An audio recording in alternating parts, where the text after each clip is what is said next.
Mr. Pradyut Manika is the head of TIPRA, which is a regional party in Tripura. He's also the head of the royal household of Tripura. His father was the last ruler of Tripura before the Union of India was created. I'm not going to steal his thunder, but he set up a new political organization that represents the people of Tripura. They've had quite a lot of electoral success. So without once again taking up the space, I'll pass on the microphone to him. Please give him a warm welcome.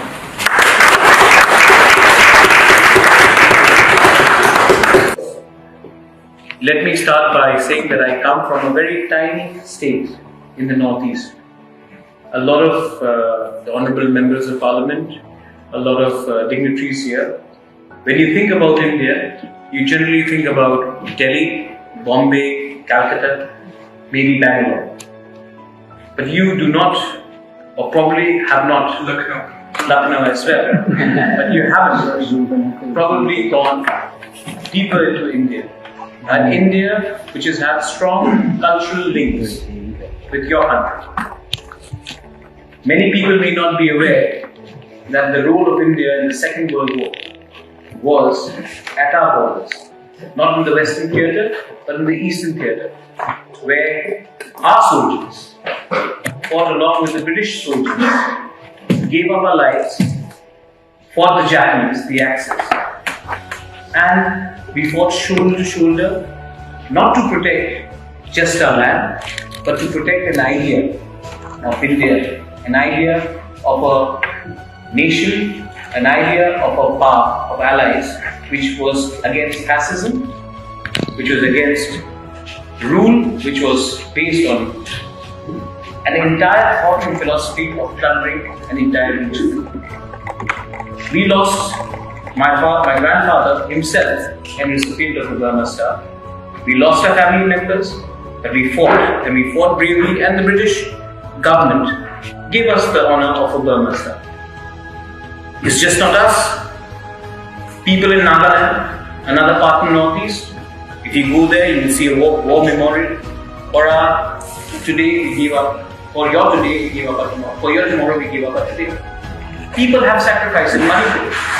People have sacrificed. People in the Northeast have had long cultural links with Great Britain. I've never studied outside. I studied in the Northeast, but I do believe that my English is clear enough so that we can relate to you. And that was the education system that you gave us. Today, in our country, because one of the agenda is cultural links, today in our country, we communicate with each other in a language which we feel comfortable in. If I go to South India, we speak in English. If I go to North India, if I know Hindi, I speak. Otherwise, we don't speak. The reason why India has come up today is also compared to China is because when we arrive in a foreign land, we already have the control or the command over a language. So we do not come here without any. We come here with a certain advantage. And today, in the information technology, in the IT sector, in the service sector, we have marched ahead compared to our neighbors. It's again because of our command of the English language. There is a huge cultural angle which people often overlook. Where we come from, Tripura, is a small tiny state. Our region, Northeast, is surrounded by China. If you consider Tibet, and then Soviet, Tibet, Bangladesh, Bhutan, Myanmar. All countries which don't necessarily adhere to democracy. Yet, we swear by the democracy which has been handed down to us by our constitution, founding fathers. So when we talk about aspirations, when we talk about identity, I am wearing this risa. To many of you, this would be not India. But what is India? India is a nation within nations. What is India?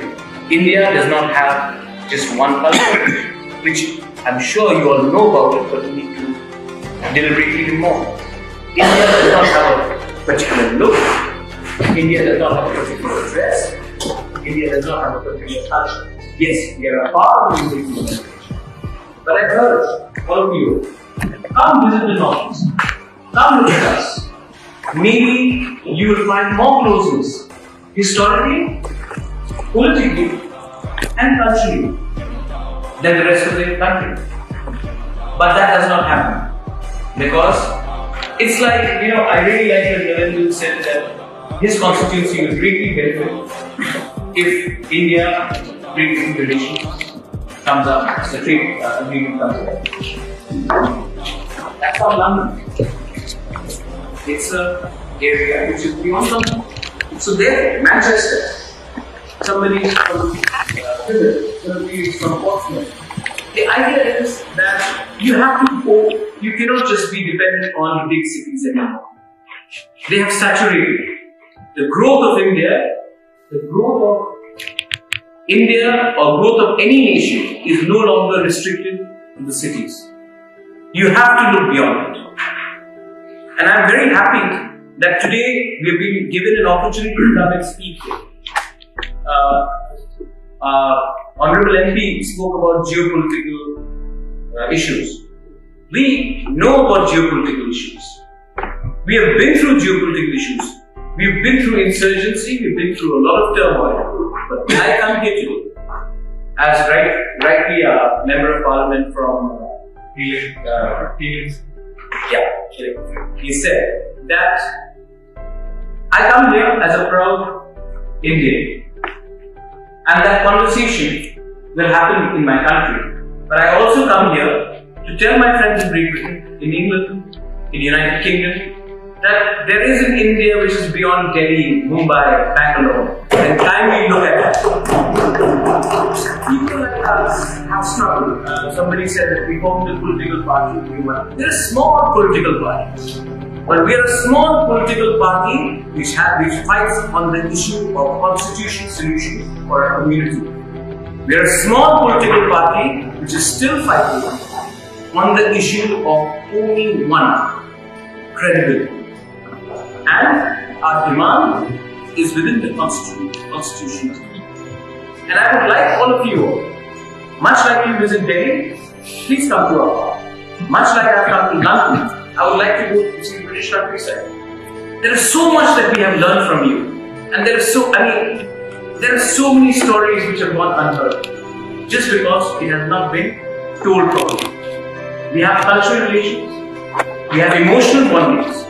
But most importantly, if we have to even look through the prism of trade, kindly look at the Western corridor. You have nations like Pakistan, Afghanistan, Iran, which are not necessarily stable. When you come to the East, you're looking at Thailand, you're looking at Bangladesh, you're looking at Myanmar, you're looking at the ASEAN countries, a far more friendly neighborhood for you to do trade. India, being a democracy, can be, and the northeast of India, being a democracy, can be a landing ground for all of you.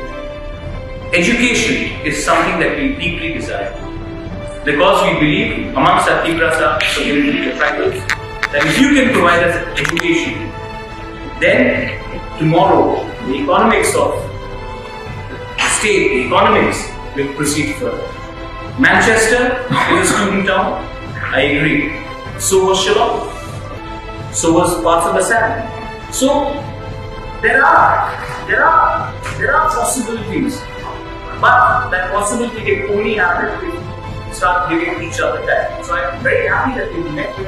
You've given us an opportunity to start. Until we do not take the local population anywhere, whether it's Brexit, whether it is Greater Tigraland, whether it is Gorkhaland, till the time we do not make the local population feel secure, your jobs will not be taken away, your culture will not be hijacked, your language is not under threat. Till the time democracies do not give the minority a sense of security, you will always have instability.